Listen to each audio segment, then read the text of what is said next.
Bonjour à tous et bienvenue, on se retrouve aujourd'hui pour une nouvelle vidéo. Alors aujourd'hui on va vraiment parler de plantes.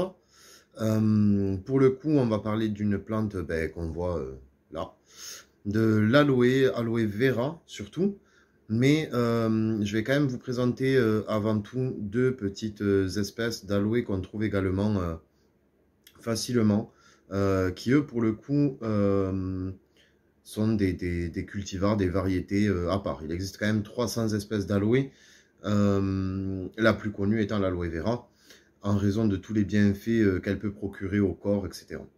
Donc du coup, je vais vous montrer, j'ai trouvé deux petites variétés autres, voilà.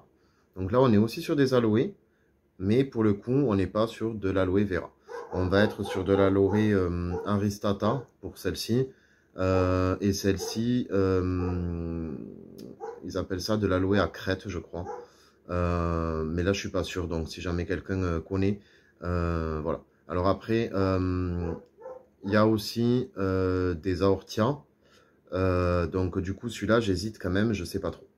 Je préfère m'en référer. Si quelqu'un passe sur la vidéo et connaît, on peut le marquer en commentaire. Donc, voilà. Donc du coup, on va commencer plus ou moins par quand même décrire les bienfaits, etc. de l'aloe vera. C'est des plantes qui ont été étudiées par Aristote, Hippocrate ou Pline.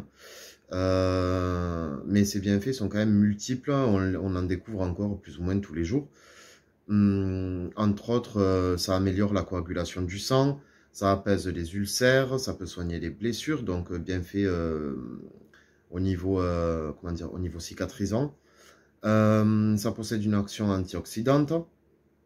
C'est source de vitamines et de sels minéraux. Et pour les gens qui sont atteints de diabète, en raison de ses composants, c'est une plante qui peut participer à la régulation du glucose dans le sang. Donc du coup, c'est une plante qui possède pas de toxicité particulière. Elle est dite adaptogène.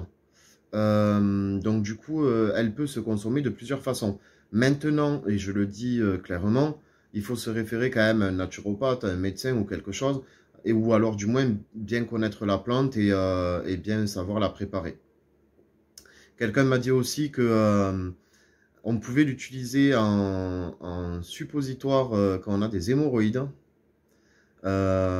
Voilà, apparemment, il suffit juste de prendre du gel, de former un petit suppositoire dans du film plastique, de le mettre au congélateur pendant une vingtaine de minutes, et puis de faire ce qu'on sait faire avec.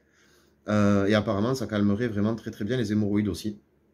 Donc écoutez, moi voilà, c'est des retours que j'ai eus, donc je vous en fais part. Maintenant, voilà, il faut que vous renseignez un petit peu, que vous en parliez quand même avec un médecin, hein, toujours, ça reste quand même le corps, donc avant de faire des bêtises, il vaut mieux se renseigner. Donc voilà pour les bienfaits, le petit tour sur les bienfaits de l'aloe vera. Donc du coup, c'est une plante d'intérieur qui peut atteindre quand même pour l'aloe vera jusqu'à 1 mètre de hauteur approximativement. C'est une plante qui aime les endroits très lumineux. Donc on peut très bien la mettre en extérieur l'été, sous une terrasse ou autre, mais sans soleil direct, surtout. Pas de soleil direct parce que ça va la cramer. Donc du coup, près d'une fenêtre, vraiment, le plus près possible d'une fenêtre, sans soleil direct, sans les rayons du soleil qui tapent sur le feuillage. Donc au niveau du sol, ils vont aimer des sols légers, drainants, donc mélange sable-terreau, mais le top du top serait quand même de trouver, en jardinerie, vous avez ça, des terreaux spécifiques pour les cactées succulentes. Là, pour le coup, on est vraiment pas mal. C'est une plante qui va quand même, malgré tout, aimer l'eau, mais surtout pas de trop d'eau, non. Donc, du coup, on est sur un arrosage approximativement en été, une fois par semaine. En hiver, on réduit les arrosages, on va être à une fois tous les 15 jours à peu près. Mais vraiment, il faut laisser, le plus important, c'est de laisser sécher le substrat entre deux arrosages. Il faut vraiment que ce soit sec, vraiment archi sec. Et là, on peut réarroser. Donc voilà, arrosage modérément, mais après, ça s'arrose quand même une fois par semaine. C'est pas comme des cactés ou quoi, qu'on peut arroser que une fois toutes les 3 semaines à un mois, ça les gêne pas. Là, il vaut mieux quand même être sur une fois par semaine, une fois tous les 10 jours. C'est pas mal.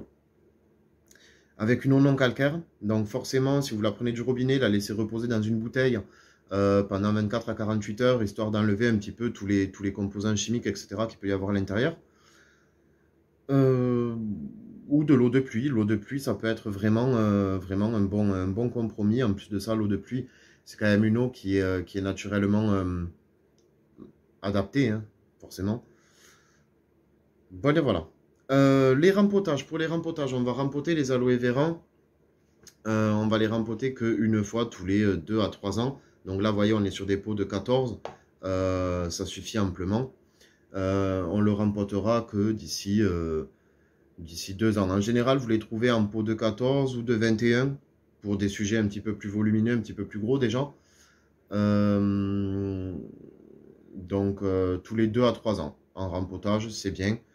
Après, vous le voyez, de toute façon, si votre plante est à l'étroit ou si elle fait beaucoup de rejets, par exemple, comme celle-ci, vous voyez, elle fait des rejets ici. Si vraiment, à un moment donné, il commence à y en avoir beaucoup trop, là, on peut rempoter ou éventuellement essayer de diviser les rejets pour laisser la place à la plante mère de se développer naturellement.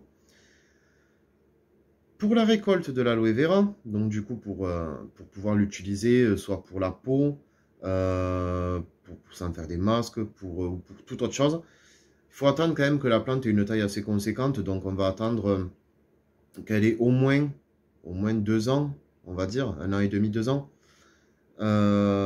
pour commencer à prélever une feuille. Donc on va prélever une feuille à la base, à sa base, hein, on va venir couper ici, par exemple, et on va après la couper en petits tronçons.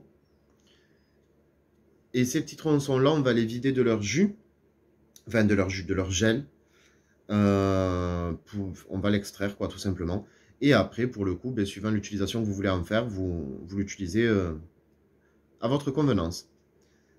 Donc voilà, je pense que j'ai fait le tour. Au niveau des engrais, il n'y a pas besoin d'engrais spécifiquement pour les aloe vera, hein. Enfin, honnêtement, moi personnellement, je vois pas l'utilité. Après, peut-être que d'autres la voient, mais moi, je la vois pas. Donc voilà, je pense qu'on a fait le tour pour cette plante. Si vous avez des questions plus particulières ou autres, surtout, vous n'hésitez pas, hein, en commentaire. Comme d'habitude, vous pouvez me demander, il n'y a pas de souci, je vous répondrai. Et puis bon, pour tous ceux qui passent encore sur la chaîne et qui ne sont pas abonnés, je vous le redis, juste ici en bas dans l'angle, vous pouvez appuyer sur le petit rond et vous abonner à la chaîne. Et vous aurez des alertes à chaque fois qu'une nouvelle vidéo sera postée. Donc du coup, c'est aussi pas plus mal. Voilà, voilà. Écoutez, bisous à tous, bonne journée. Et puis à très vite.